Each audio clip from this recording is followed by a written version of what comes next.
Fratelloni's Hardware and Garden Stores brings your Garage Logic podcast number 974, December 5, 2022. 63 degrees on this day, 21 years ago in 2001, and 14 below on this day in 1873. And now, from the mayor's office above the boathouse on the east shore of Spoon Lake, it's Garage Logic with Chris Reavers manning Technology Corner, Kenny Olson from the Krabby Coffee Shop, John Haidt in the newsroom, and of course, the Rookie.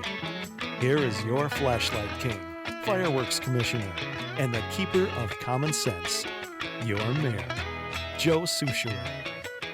I suppose we can get to this today on Monday Night Sports Talk, but do you know what the Vikings are? Lucky. They're weird. Okay. It's a weird 10-2 team. It's a crazy game, Joe. And now the fans are restless. They want a significant win. I was reading that today. The fans are restless. Yeah. I just think fans, much like myself, we're just waiting for the other shoe to drop. Mm-hmm. When will Cinderella lose her glass slipper? What? Okay. You know, Saturday the papers came late. I'm setting up the excuse. Okay. The papers came late, and so I was reading them when the U.S. soccer team was playing. Who'd they play? Belgium? Netherlands. They use the old Dutch oven trick, I think. Right. And I just I didn't pay any attention to it. I mean, I was reading the paper and it was on. There was nothing to see. I forget which comedian put this out there, but it was so spot on. Oh, good. The run is over where we don't have to give a damn about soccer for another 4 years or whatever the timeline is. And one of the... I figured out what's wrong with soccer, by the way. Yeah. No checking, no fighting. Right. And it's not played on ice. Those guys wouldn't last 2 seconds. They couldn't... If you could deck a guy, then I'd be in. One of the guys, I don't remember which country, went down as if he had been shot, Carlos Gomez style, in the back of the leg. Oh, yeah. And then you see the replay. The defender from the other team wasn't within 6 feet of him. Well, and their big star is Pulisic or something. He got he was like he got disemboweled on that Iran game. And his guts were hanging out. Yeah, oh yeah, they patched him together and he was playing again. Are you kidding me? So something I read Saturday in the paper, I cut it out even, and I'll do it right now. Okay. Because falling wind speeds in Europe. That makes it sound as though the wind, falling wind speeds in Europe are pushing power and gas prices higher. You can't make this crap up. They're being windmilled by wind. Yeah, they're being windmilled by wind. Falling wind speeds in Europe are pushing power and gas prices higher, underscoring the heightened vulnerability of the continent's energy system to weather conditions. Yeah. Amid a sharp pivot from its reliance on Russian natural gas, Europe has built up large reserves of stored gas ahead of this year's heating season. That has helped ease power and gas prices recently. A particularly mild spell of weather across the continent also helped by pushing back gas withdrawals and keeping stockpiles topped off. So in other words, warming was a good thing in this case. Much to their dismay. Now, though, colder weather in many places is kicking in at the same time wind speeds have fallen, as though the wind is some separate entity and just decides whether to be high or low. Well, the question I can't wait. I've got to ask it right now. Are they blaming the lack of wind on climate change? We're going to get to that. Oh, okay. Okay. Now, though, colder weather in many places is kicking in, at the same time, wind speeds have fallen, bolstering demand for gas while reducing the ability of wind farms to generate electricity. This week, wind speeds in Hamburg fell to around 5 meters a second, or about 11 miles an hour, according to the weather forecasting site windy.com. Hey, Wait a minute. That's my favorite website of all time. Windy.com. You've got to get that app on your phone.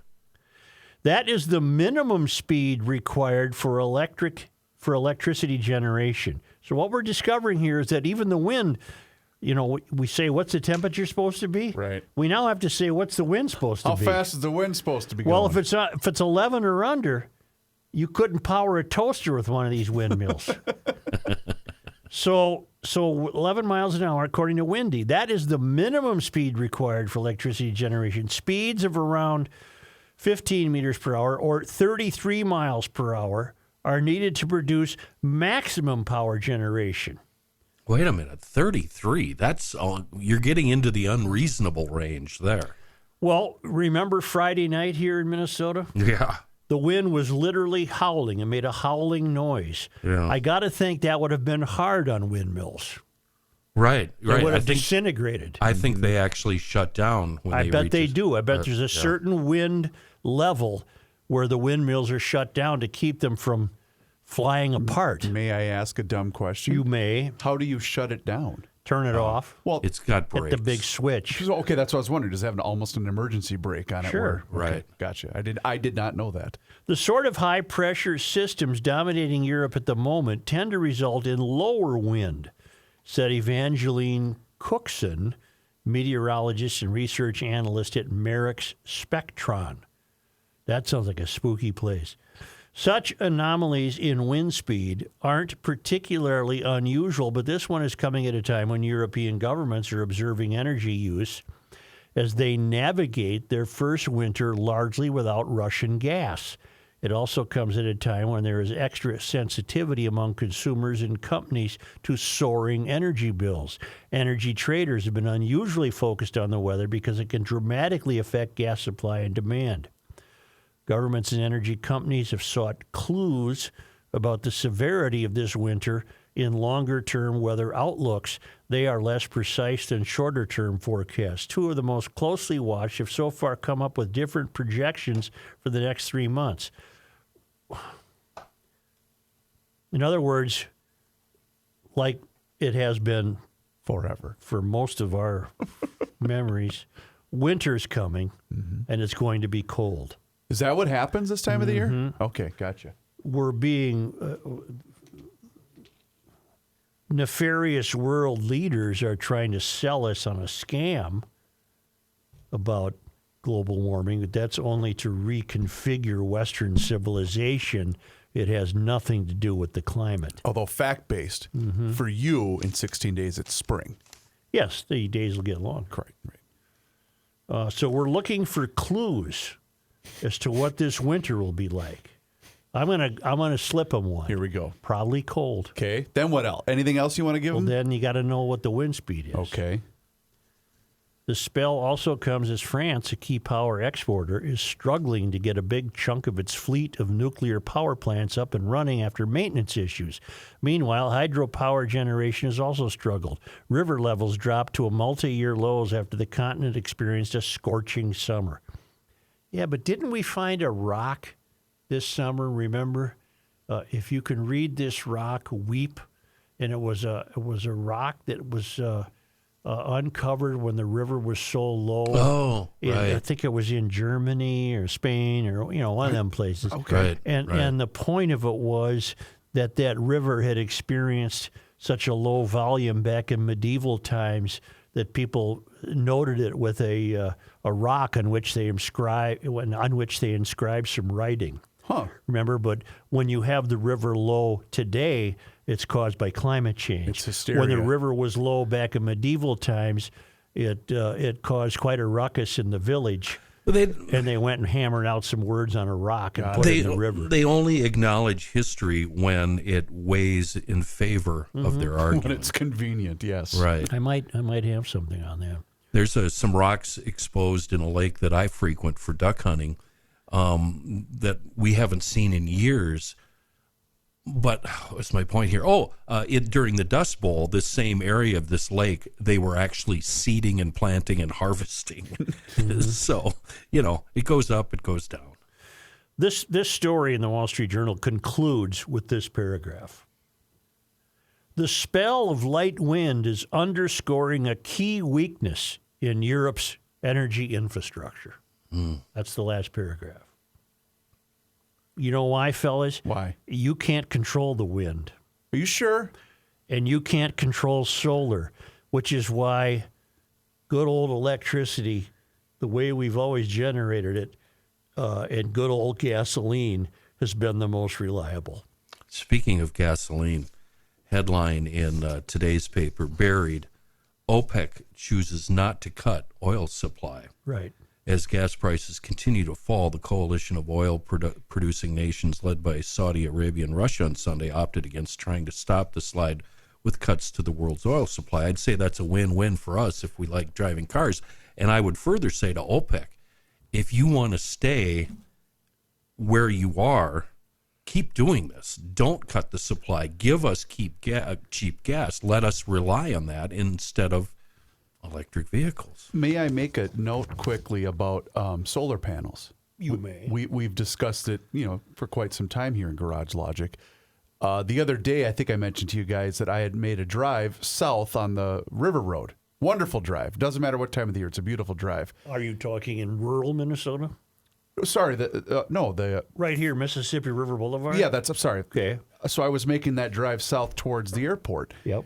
And there's a beautiful home that has a massive solar panel on the corner just south of. Joe and I have spoke about that on the air many times. And all that I could think about was, how do you see the view from your home? Because it's blocking everything, right? No, It's not? It's only blocking the view of East River. What do you call it? Parkway Road, whatever it is. Okay. Boulevard. Because I thought, well, that's fine if you want to save or you want to be energy efficient. I get that, but aren't you defeating the purpose of living at such a beautiful part of the metro? Isn't it? It's the house at the end of Summit. Correct. Yeah. Yeah. Oh, for Pete's sake. At Mississippi River Boulevard. You've seen it a million times, Joe. Yes. Yeah. I got an email from Scott Nelson. It plays right into what we were just discussing.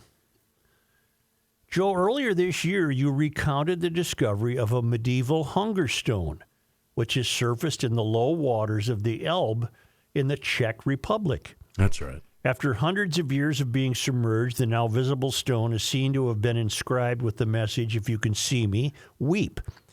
You noted that this story should not be used as proof of climate change and that the current European drought should not be considered unprecedented due to the fact that those stones show that the waters have previously been this low multiple times over hundreds of years and that the weather does, and always will change. My cartoon bubble was the medieval graffiti artist sloshing around in the rising waters of the Elbe, chiseling away at this stone, wondering who would read the message in the future. Obviously, common sense was still viable in the Middle Ages because this person had realized what goes down must go up. As a matter of record, several other similar stones have been found in and about Europe, as well as a Spanish version of a Stonehenge named Dolmen of Guadalajara. These prehistoric circle of stones have emerged and disappeared 4 or 5 times since it was discovered in a reservoir in 1926. However, this time it must have appeared due to climate change. But here is the actual point I've been leading to. A friend mentioned yesterday that he and his CP have a European cruise plan to sail the Danube, but now she is expressing concerns regarding the viability of the trip. First of all, they will have to be bussed for parts of the trip where the waters are too low to be navigable. Hardly romantic. However, the most interesting item she opined was about her concern that they might be blown to smithereens if they accidentally run into an explosive-laden, sunken Nazi warship now exposed by the low waters of the Danube. A quick search of the interwebs with the terms Nazi warship Danube revealed many articles, soaked with liberal tears, that these exposed ships also provide proof of unprecedented climate change and of our planet's inevitable internal combustion-powered doom. As the story goes, near the end of World War II, in order to keep Hitler's remaining Black Sea fleet of at least 20 warships and over 10,000 explosive devices from falling into the hands of the Soviets, they were scuttled in the Danube, where they posed no threat until the current drought has lowered the water to the point where you can see some of those ships. Frankly, I would go on this cruise just to view that awesome spectacle. Yeah. Rather than seeing these items as cause for hysteria and fear, I prefer to believe that we live in an amazing world in which the climate changes and its cycles can provide us with these visible reminders of human history. But alas, Joe Biden and John Kerry will want us to pay reparations for the risk to navigation that our senseless carbon emissions have caused. One can only hope that some of these liberal tears will raise the Danube back to a safe level. Always pushing back, loyal listener Scott from Edina. Doesn't he nail it wonderfully? We kind of have the same thing in the United States with Lake Mead, do we not? Only it's dead bodies. Right. It's It's a scene from Casino, hits. right? Yeah, yeah. And you're not hearing much about that lately because, thankfully, gratefully, Didn't you have a story, though, that said they were up to, was it 15 vehicles that they had? oh, they found a lot of stuff. And I'll tell you this. You haven't heard much lately because it's been snowing and raining in the West. It's Really? been snowing heavily in the Sierras. You know, that's often what happens. Have you guys made the drive across the Hoover Dam? Yes, I have.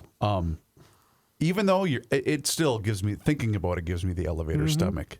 I don't know why. It's completely safe. There's no way you can drive off the thing, but still gives me the elevator stomach. I have to admit something.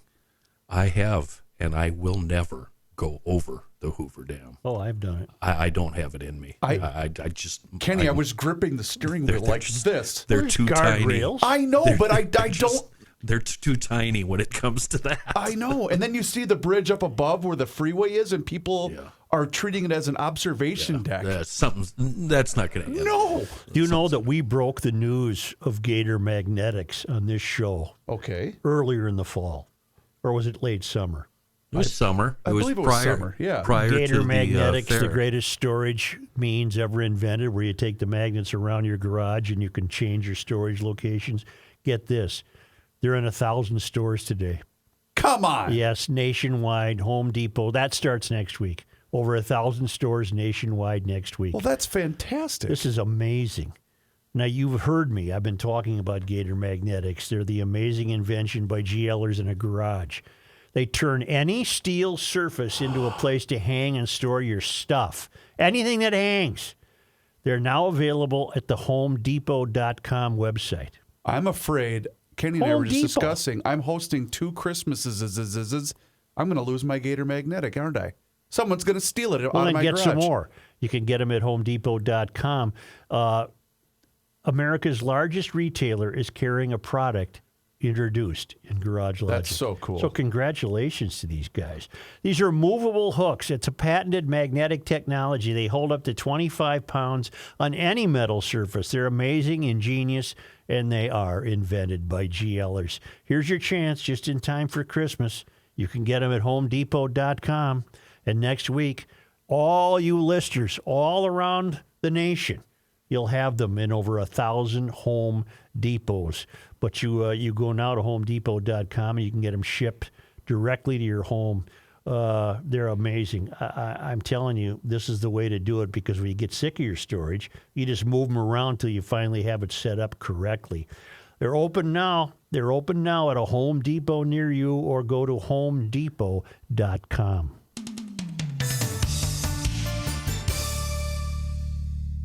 Tis the season to get yourself a new system from Connecticut and, of course, my friends at Hofferman Water. Hey, GLers, Reavers here once again for the best in the business, and that is Hofferman Water, an independent water treatment dealer.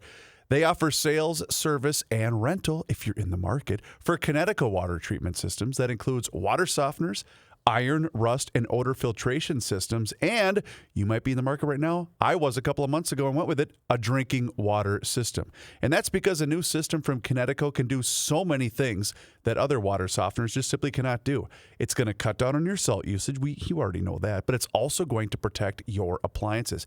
You get that new system from Hofferman and Connecticut, and Viola, your showers are better, your laundry is better, and of course, so is your drinking water. So please do me a favor. Get in touch with my friends at Hofferman Water today. I have been a proud customer of Hofferman for years now, and I know that you will be too, because it's made an amazing difference in the quality of my water.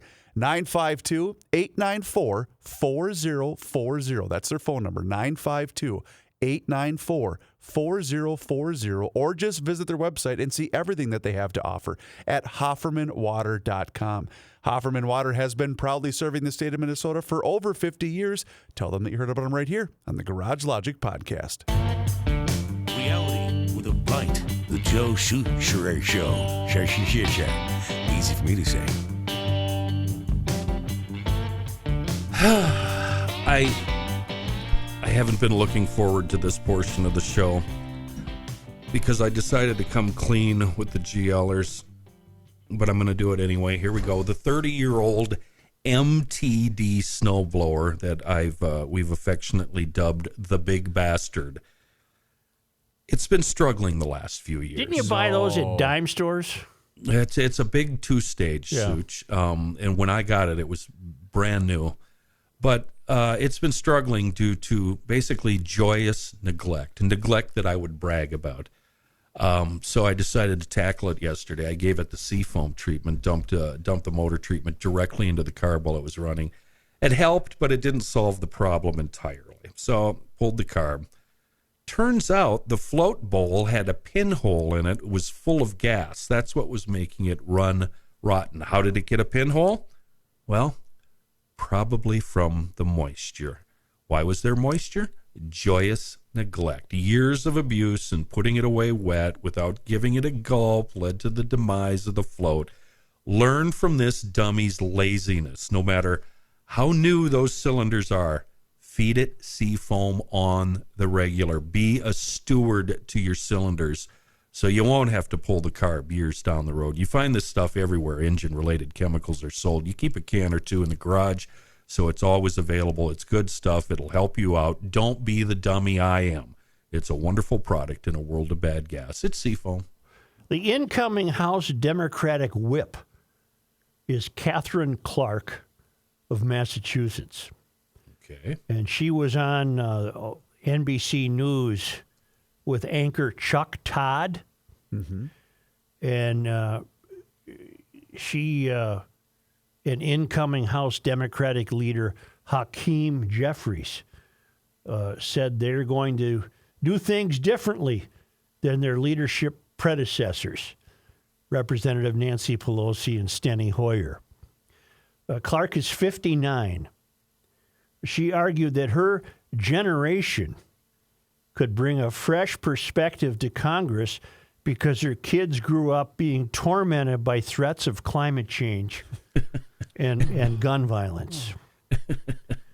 One of the biggest changes is going to be that we're coming into this in the minority, but the commitment that we have had to the people of this country, to workers, to women, to the climate, is going to continue, Clark said. Actually, she said it's going to continue on, but she didn't need the word on if she said the word continue. That means on, continue on. Gotcha. I just clicked on a headline for Fox News. Incoming whip, Clark recalls child waking up with nightmares over climate change. And let me tell you what it means to me coming in as a different generation, she continued. I remember my middle child waking up with nightmares over concern around climate change. I've had my family at a movie theater. When the movie stopped, my children immediately thought there must be a shooter in the theater. Jesus, you got a bleeped up family, lady. These are the kinds of experiences that we're going to bring as we continue to push to meet this moment of challenge for the American people with progress. I don't want you to do anything for me. No, leave me Kathryn. alone, please. A clip of Clark's comment received mockery on Twitter, with GOP consultant Michael Duncan tweeting, "Would snitch to CPS if someone told me this," referring to Child Protection Services. Former Trump White House senior advisor Stephen Miller responded to the tweet by saying, "The only way this could happen to a child is if the parents made it so." Right. Clark is minority whip. Hakeem Jeffries, Democrat New York, has been elected as minority leader.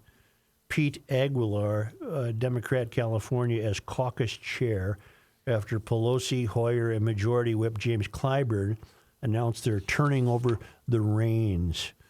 Minority Leader Kevin McCarthy, who was nominated as Speaker by House Republicans last month, hope he can eke out a win with when the entire House votes in January. He can't lose more than 4 Republican votes. Whatever. Okay, let me tell you something. She's probably telling the truth. Her kid wakes up with a nightmare about climate change. Okay. And she's going to do something about it. Immediately. Harumph. Well, she isn't going to do anything about it. No. There's nothing she can do about it. Well, she can tax the hell out of us. She can tax us That'll solve it. and get on board with VMT, vehicle miles traveled. Mm-hmm. But really, lady, and by the way, if you're 59, what generation is that? That's Generation X. That's my Is it? generation. That's Yeah. X? Yep. I thought I Okay. was Generation X. Am I a generation or just a baby boomer? You're a I think boomer. you're a boomer. I'm a boomer. Yep. Would X be the next in I line? got to look Yes. that up. Okay, Yep. so And there's it- boomers followed by the X's. X runs right up to and through 65. The other thing, and we've mentioned it before, and I have made no traction with it. I've achieved no purchase with it. But one of the reasons you euphorians might wake up to the fact that climate change, as it is a political movement, is nothing but a scam is, why is it only the left that believes in it or pretends to? I love the earth as much as you do. I love nature as much as the next person. I don't want the planet to evaporate in front of my very eyes. Why is it only the left that gets away with this pathetic scam? Mm-hmm. There's I don't get that either. Yeah. I get up every morning and I just look outside and I just love it. I love everything about it. Get out in it. I mean, yeah. I'm in the untamed wild. There's no walking paths where I go unless I mow them. So Kathryn Clark of Massachusetts, when you tell me that your child is frightened by climate change nightmares, I don't know what to tell you except Well, I wanted to expand on that because I don't. maybe the kid had a bad dream. No. I don't not believe that her child has had that, but that's her problem. Do you know what I'm saying? Yeah. You've allowed that to seep into the mindset of your kid. I can proudly say of the kids I used to have, not a one of them has ever brought up the climate. Not a one. Well, they get scared of storms and things like that. But they're supposed that's to. different. I make them afraid of that. So she's 59. She's and 59. I looked it up on Wikipedia. They don't mention the ages of her kids, but Yeah. she does have one kid who identifies as non-binary. Really? That's beside the point I want to make. What if that's the kid that has the nightmare freak out? Well, the point I want to make is my son was born in 2000. In 2001, September 11th was the biggest fear we as parents had for our then 1-year-old, Right. wondering what kind of world did we bring this kid into. Right, and sure. it was a serious fear, and we were gnashing teeth and wringing hands for a year or two, worried about that. And that still has stuck with me. And it's surprising to me that she doesn't bring that up. But I'm assuming, again, that some of her kids were born in the 90s. That would be plausible. In the 90s, she'd be, what, in her 30s? So, yeah, if like my son was born in 2000, it's 22. He's 22. But gee whiz, lady, A, you can't do anything about it, and B, there is no B. You can't do anything about it. Who decides the names for the generations, by the way? I have no idea how that comes about. I don't know, but Joe, you brought something up that I've been really sore about for a long time. Because I'm a conservative, I automatically hate the environment. I hate the earth. Oh, my man. God, I'm the I worship opposite. it. Yeah, I me worship too. it. Jeez, I'm in it We're every last day. droppers. Which is why I feel so bad that I'm I coming spilled out that of the gas woods. the other day. Covered with ticks and Yeah. cockleberries, and my hands are bleeding because of the stickers. And Same thing happened to Joe when he went golfing that one time in Tickville. Oh, I don't like golfing in Tickville. Back to our friends at Our Streets, Minneapolis. Oh, good. No. One of their wishes is to close much of 94 in the metro for and make it into a boulevard. See, these are people who they don't do anything. They don't really have jobs, Right. And they can't, for the life of them, understand why it's important that other people do, Right. because they're not gonna. You know who they hate the most, Joe? Guys like Reavers. Why? What did I He do? drives a long way. Oh, He I drives suppose, yeah. a long way. Yeah. Many GLers wanted to point out to me a famous quote by Margaret Thatcher regarding our snow shoveling friends. When the state does everything for you, it will soon take everything from you. Oh, that's a good one. You will then have no basis for personal freedom, political freedom, or economic freedom. Well, that's absolutely true. Kelsey also sent me a picture of what apparently was, they would never call it a Christmas party, but apparently some sort of year-end party that the Save Our Streets people had, a picture of them. And Kelsey said, have you ever seen a more depressed group of people in your life? And they just look kind of downtrodden. They look kind of put upon, saddened, and what have you. The fact that they would want to heap more duties on the already stressed out streets division is Chuck just from beyond Utah. me. I am finishing your December 2nd podcast where you again spend a little time on the sidewalk shoveling proposal. All I can say is, wow, talking about creating a problem where there shouldn't be one. In my neighborhood, the first person out in the morning will do their own sidewalk and at least one other home on each side of them. If it's me, I'll do that. If I'm late getting out, it's not surprising to see a neighbor did my sidewalk and others as well. Everyone is able-bodied and can do their own, but it is an opportunity to serve and a point of pride for everyone. If someone is struggling to take care of the snow for whatever reason, health, injury, or age, the neighbors chip in and make sure the walk, driveway, and porch are clear of snow and ice. I don't want the city to do it for me because it will take them too long to get out, and I will do a better job anyway. I enjoy knowing it's done and done right. Maybe there is a tiny area of Gumption County out here in Utah. Love the podcast, Chuck. Well, obviously he's stating a Garage Logic truism. And it's really even a nothing to be analyzed. It's even a truism among people who aren't GLers. Our neighbor Donna couldn't get out of the house. She couldn't shovel, so Kenny did half of the front, and Pete and Janelle did the other half of the front. We were the neighbors on either side of Donna. It worked out just fine. It was just fine. We didn't have to talk about it. We didn't plan it. Nobody bothered to tell Donna. It just happened. And speaking of the snow-laden sidewalks, I got a note from Brent who wants me to get walking sticks. Yeah. I don't know. You can't be one of those nerds, huh? I've thought there was he's making a case for them. Are these the people that look like they're cross-country skiing Yes. without any skis? Yeah, he even sent a Yeah. picture.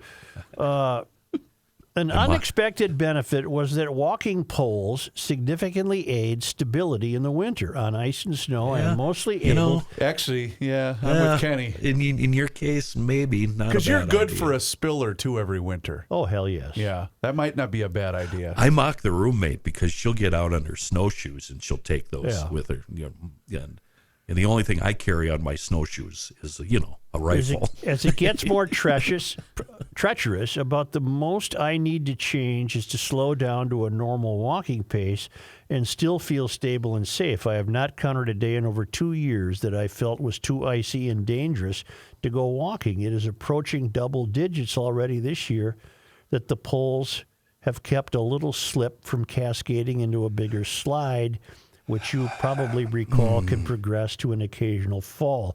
I offer this advice, which I don't expect you to act on, only because I want to keep you out of the emergency room.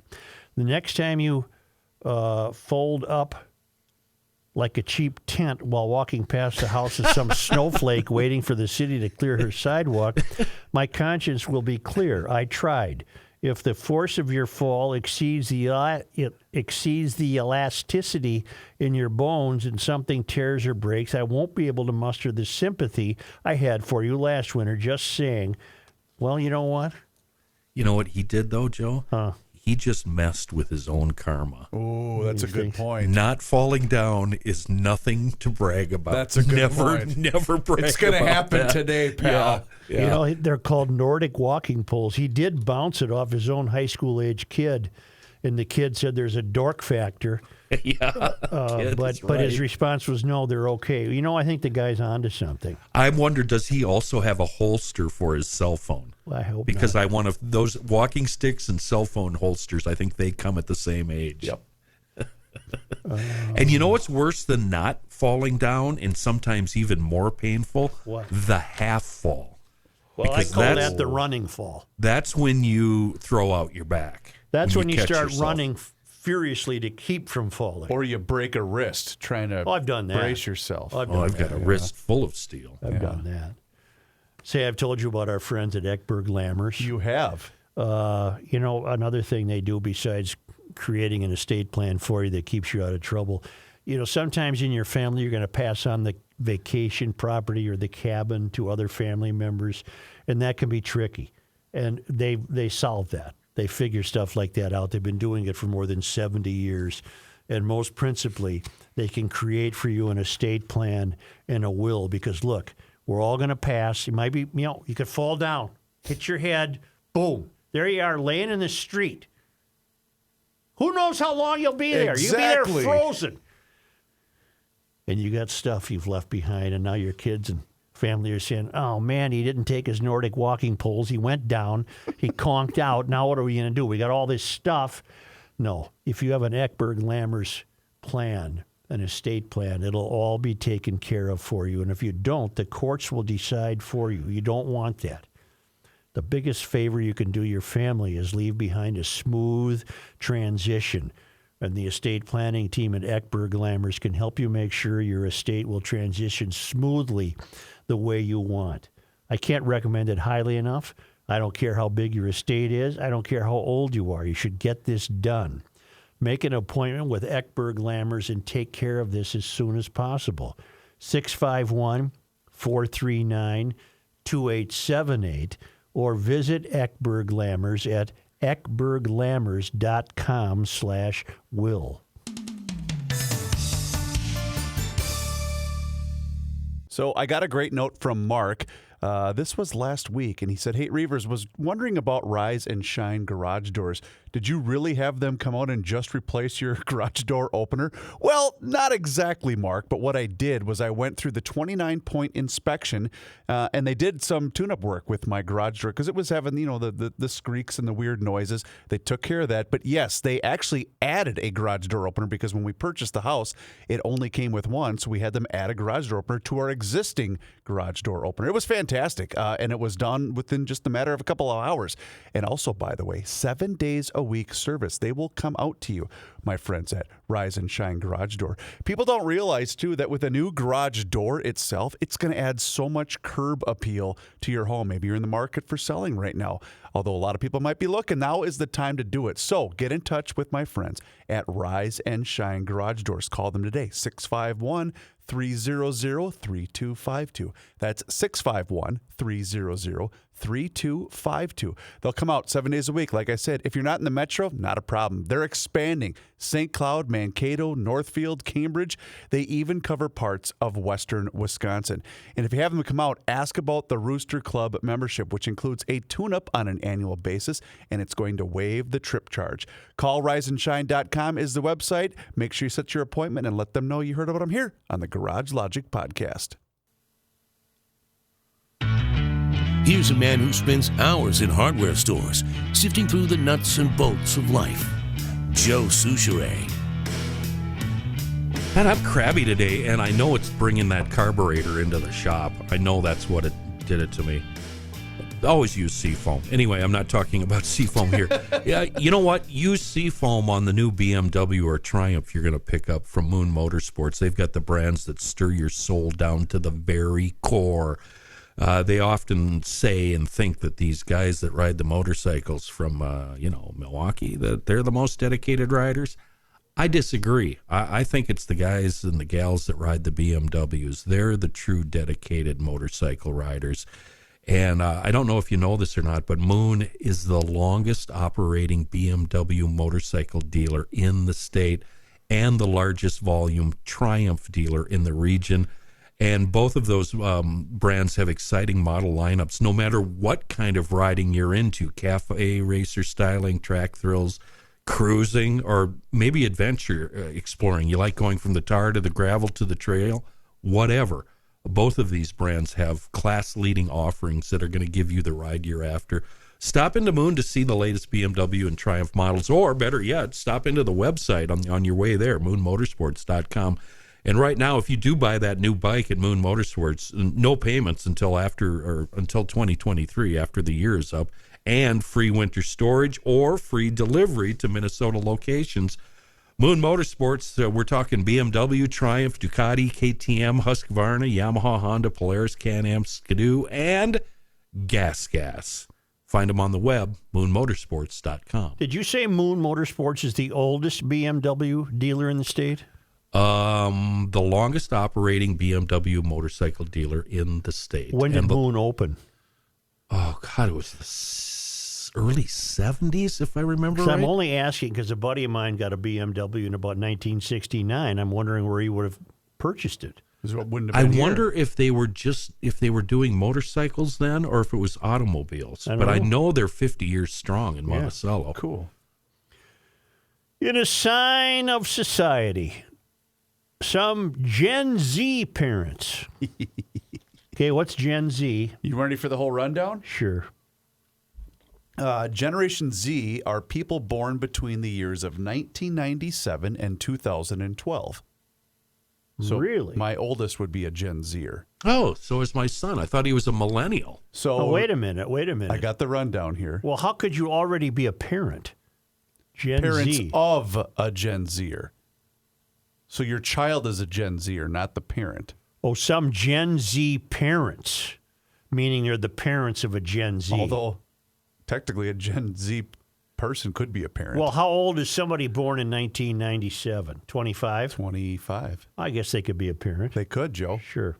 If they're smart. Anyway. Get it over with early, kids. That's what I'm telling you.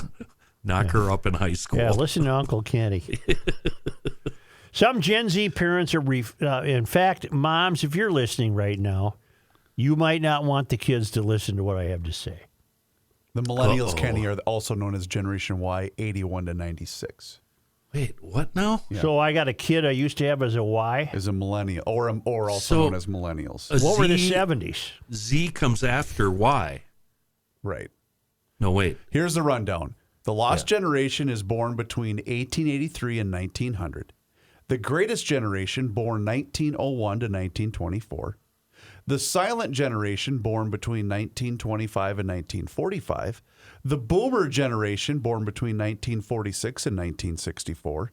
Generation X, born between 1965 and 1980. That'd be the new whip. That's me. That's me and Kenny.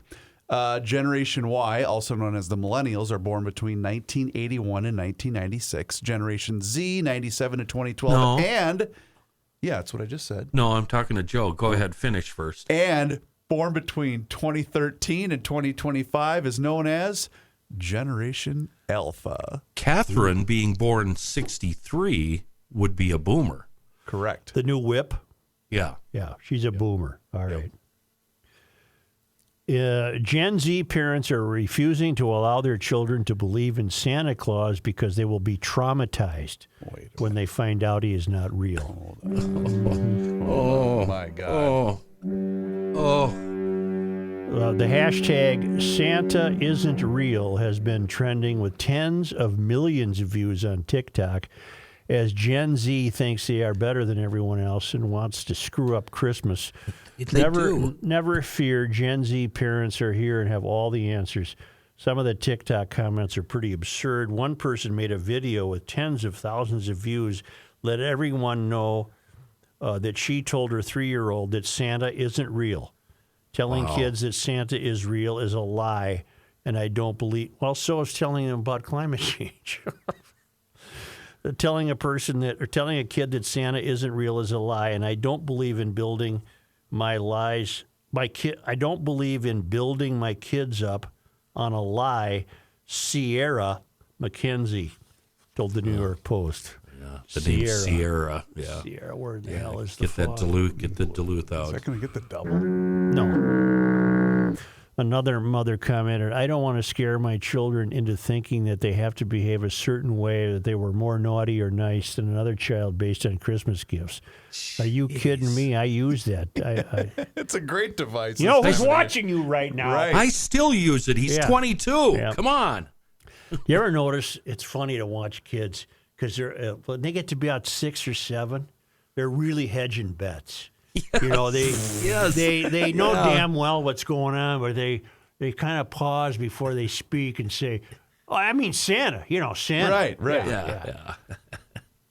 And there's this game that these kids play where you hide the elf.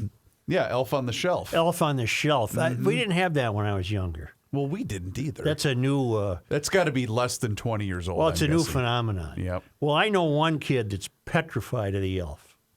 He doesn't want to know where the damn elf is. Right, leave him out of my life. No He elf. ain't looking. All I hear is no elf. Doesn't how'd the elf move?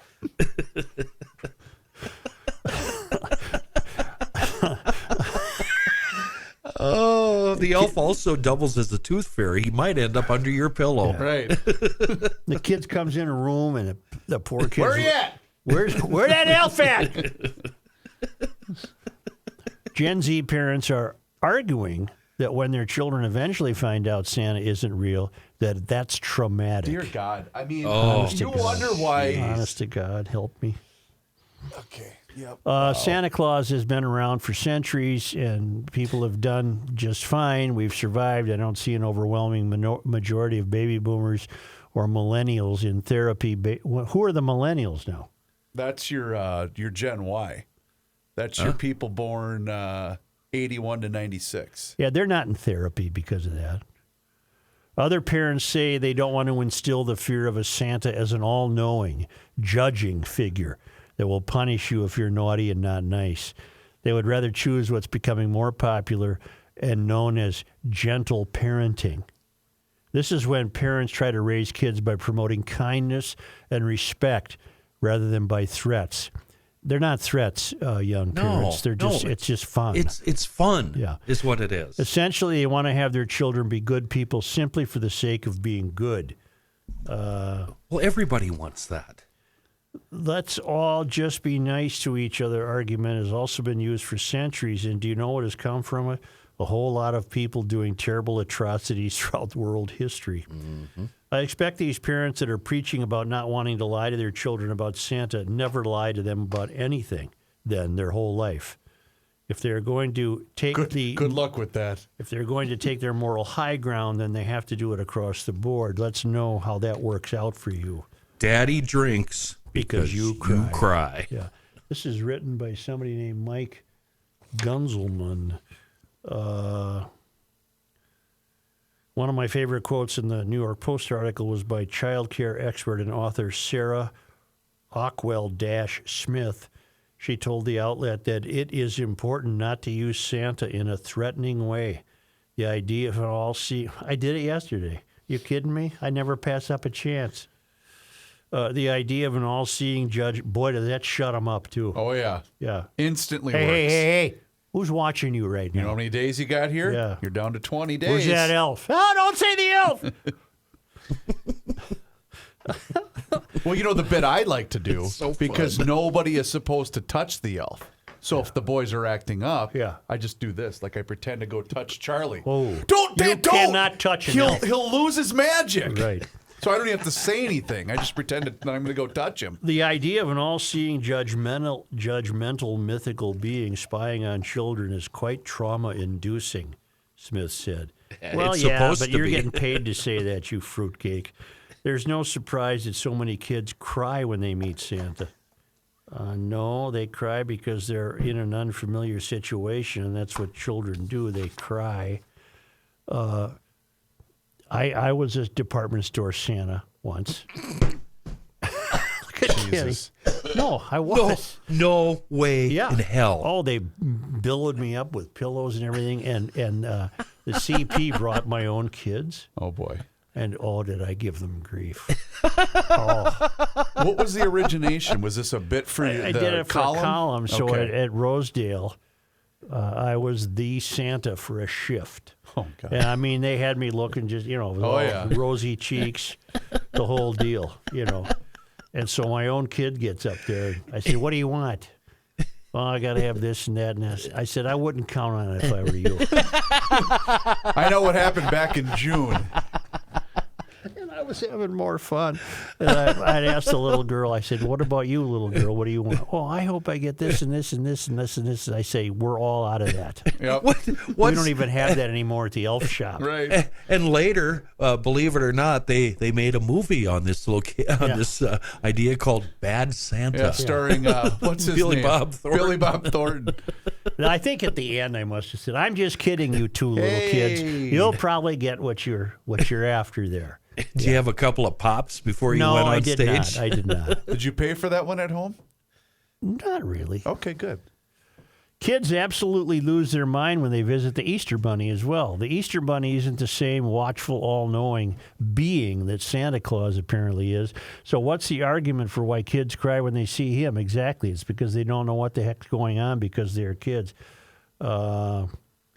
I specifically remember a moment this past summer when my 6-year-old niece was being a brat. Nothing my sister or brother-in-law would do was going to calm her down, and she was on a rampage. So what did I do? I said that she better be nice and stop acting like that, or she won't get any gifts from Santa at Christmas. She immediately started behaving. Is it wrong to use a mythical person as a punishment? What about No. parents who buy their children everything and refuse to tell them no? I find that much more troubling than believing in Santa for a couple of years. I do too. If I could buy him everything, I would. Sure. I absolutely would. Nothing more fun than spoiling the brat. The bottom line in this particular trophy, everybody gets a congratulations mindset, is doing irreparable harm to our future generations. Parents are not doing any favors by trying to shield their children and paint the world as some sort of utopia and everything is fine place. If you don't stand for anything, then you stand for nothing, and only that allows chaos. We are seeing it in the breakdown of law and order in many cities across America. Criminals, especially younger ones, are seeing that their actions have no consequences. It starts with robbing a CVS or an Apple store and only escalates until they commit something much worse. I don't know if I would have taken this all the way up to crime, but I can see his point. To take the Santa isn't real counter-argument even further, I would argue, this author writes, that you have now scarred your child from being a part of what many other children are participating in. Yep. Maybe by not allowing your child the opportunity to be a child and experience Christmas and Santa, you are the one that is screwing up your kid. Yep. When the other kids are talking about Santa Claus and doing their Christmas lists, your kid is either going to hate themselves because they're left out, or they're going to be an absolute a-hole and tell the other kids that Santa's not real. Thank you. Yes. Then those kids are going to hate you. Yep. You now have a pain-in-the-butt know-it-all child that no kids want to hang out with, and you are hated by all the parents in the group chat rooms. Congratulations. Hope it was worth it over Santa Claus of all things. That was written by Mike Gunzelman. You know, gee whiz, it's just I don't even know how you could get to that frame of mind. Well, and you wonder why your child's going to grow up with so many issues. This is along the lines of that's what's going to hamper their development. Hinder? I was never on board with Himper, did you say? I think I did by That's a accident. new word, you himper. Is that a word? No. I was Yes, never on Kenny. board with the Easter Bunny because we had to paint all the eggs ahead of time. And in the back of my mind, I'm thinking, oh, this is BS. The But Easter Bunny has never done much for me. I went along with it because free candy. Oh, yeah, you get the stuff. Free candy. I'm playing. Yeah. I'm part of it. Yeah. I accidentally did say a word, Joe. It's of German descent. It also means a raspberry, Himper? apparently. Himper? According to wordsense.eu, that's what that means. Anyway, my kid's pulling a Gabe. I'm fairly convinced of it. Pulling What a do you mean? You know Gabe, rookie's youngest? Well, he completely knew that it was fake, but went along with the bit for about 6 years because he didn't want to give up the goods. Well, I tell you, Right. they hedge their bets. That's Right. what my oldest is doing, and I'm convinced of How it. old is the oldest? He's 11. Oh, he's got it figured out. 'Cause But I he's not said- going to say a word. I said something because he's the worst liar ever. Because as soon as you say something, yeah, Dad, yeah, uh-huh. But you can know, tell right Chris, away. do they sleep in the same bedroom? No, Okay, but they have plenty of alone time. You know, the youngest one has gone to the older one and said, this whole Santa thing is bullshit, BS, right? And the older one goes, just play along. Right. Take the free prizes. Come on, Just Mom's play really along. into it. You don't Yeah, want to ruin yeah. this. This is the best gig ever. Play along. Well, I'll tell you what. That's a shame that you have these. Let me get back to this. Gen Z, and they're born when? No. They're the parents of Gen Z kids. Gen Z are born 97 to 2012. Yeah, so in 2012, a kid would be Well, he'd be 10. My oldest is a Yeah. Gen Z. 10. I still have- I got a couple of Gen Zs. Yeah. We haven't broken the news to our 22-year-old that Santa isn't real. Well, and let's be honest. Well, and he's still hedging his bets. Well, yeah. As far as going back to the original story, the trauma involved for me, for my family, it's going to be worse for my wife than my two kids. Oh, crap. I just had a thought. What's the kid born today? Alpha? yeah, Joe. Generation Alpha. Joe, Yeah. we've got that little mini GLer smart aleck who lives with his parents now in Texas. Yeah. Well, he's just so no. ahead of the curve, though. Oh, I hope we didn't give anything. No, away. he's Email ahead of time. He's older now. Play along, kiddo. Just I milk warned. it. I told parents, don't let your kid listen to this part. Okay. You know. Are you sure you did? I don't did say remember that. I All did right. say that. I think I do did say remember that. that. Yeah. All right. I need a glass of water. You want to take a quick Chief. time out? Yeah, I do. Hey, GLers, the Garage Logic 1000th podcast auction. Yes, that's a mouthful, but let me say it again. The Garage Logic 1000th podcast auction is going to start December 9th at 12 a.m. and run through December 15th at 8 p.m. 70% off items of their retail value. All you got to do, go to garagelogic.com, enter the keyword auction. Here's a list of some of the items that we're going to have in the Garage Logic 1000th podcast auction.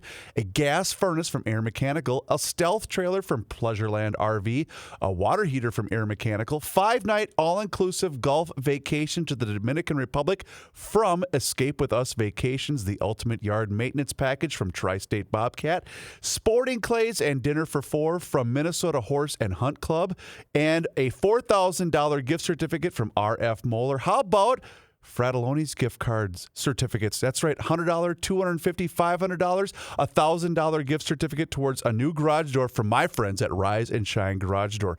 Again, it doesn't start until December 9th at 12 a.m., but it only runs through December 15th. So you've got a couple of days, but it starts on December 9th. It's the Garage Logic 1000th podcast auction. You can find out more at garagelogic.com. Enter the keyword auction. It is, but it's being pushed right now. Yep. It's the end of the world as we know it, and he feels fine. Joe Souchere. Jack has a good question. We call it the failed academy. He is describing the failed workplace. Oh, my. Joe, my name is Jack. Hi, Jack. Hi, Jack. I'm 21 and currently work at a grocery store based in Minnesota. Okay. Okay. Whenever I work, I have to take training quizzes and videos that typically pertain to my job. However, today I had to watch a couple of videos on gender identity and expression. Now, personally, I don't know if I need to learn about this because I was taught to treat everyone the same no matter what. But the fact that my job is pushing this in my face seems wrong. The videos taught me all about how I'm not supposed to assume someone's gender and that we should be using preferred pronouns when introducing ourselves.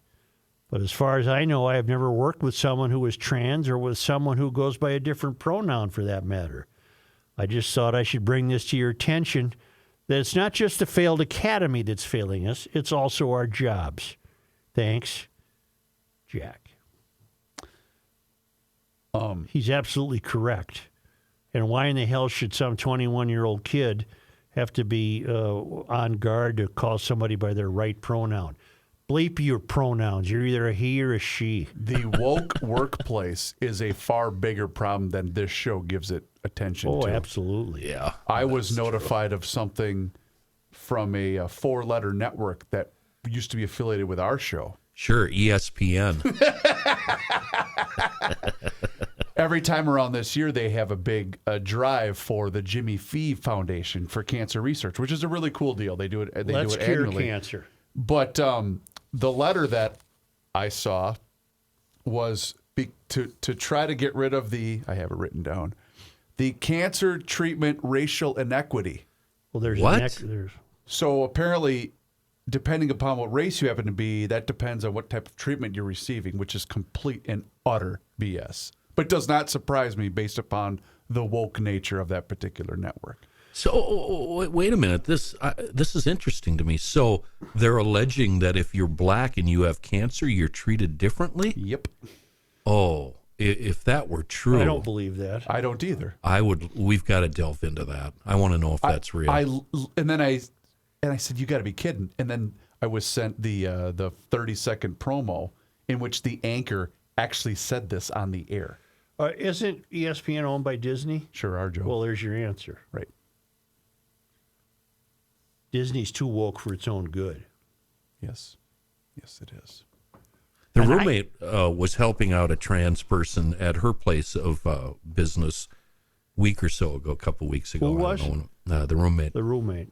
Who works in retail, helping out the trans gal. And the gal commented that the roommate treated her with respect and dignity and didn't, give her the side eye or say anything. And she just replied, well, I've lived in Minneapolis my whole life. There's nothing you can do or say to shock me. Right. You're just, you're a person. Yeah, you're a human being. But you were out there. She was out in the hinterlands when this happened.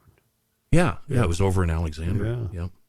Only because they come to us all the way from Eden Prairie, where the traveling Lymans are in a bit of a respite. And you can view their adventures and why they ended up back in Eden Prairie. You think the kids they're staying with are looking at the calendar? They're looking at their clock. Isn't it about time here?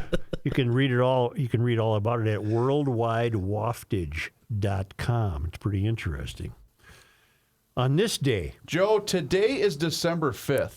Henry M. Rice. Boy, he makes this thing a lot, doesn't he? Almost as much as Faribault. Easily replaced Henry H. Sibley, who chose not to run for re-election as Minnesota Territory's delegate to Congress. Sibley had won the office by a narrow margin in a previous election following a heated campaign involving fur trade interests, with fur symbolized by Sibley and anti-fur by Alexander M. Mitchell, the candidate supported by Rice. On this day in 1873, 12-5.